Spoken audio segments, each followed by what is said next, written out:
Le cadavre, considéré par Platon comme le tombeau de l'âme, est l'enveloppe charnelle qui subsiste lorsque la vie s'en est allée. Je m'appelle Aloïs Ken et je suis maître de conférences en droit privé.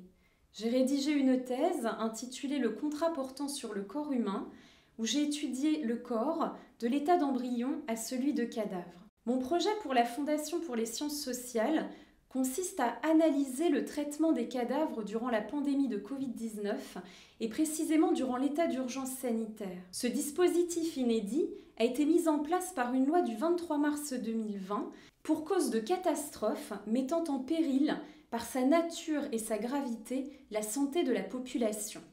Par crainte d'une contamination par les cadavres, plusieurs décrets sont venus limiter les cérémonies et les rituels funéraires, qu'ils soient civils ou religieux.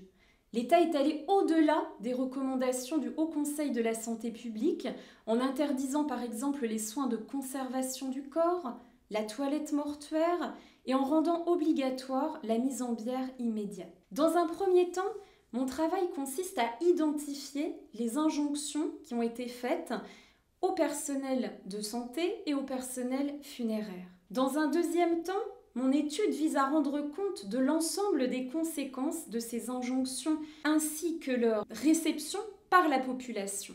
Dans un troisième temps, mon analyse permet de comprendre que ce traitement des cadavres durant la pandémie de Covid-19 est une manifestation du biopouvoir, c'est-à-dire de l'étendue de la puissance politique sur la vie des individus. En conséquence, le gouvernement et le législateur ont profondément bouleversé le statut du cadavre, ainsi que son droit au respect, à la dignité et à la décence. Ainsi, mon projet ambitionne de tirer les enseignements de la période qui vient de s'écouler et qui a malheureusement vocation à se renouveler.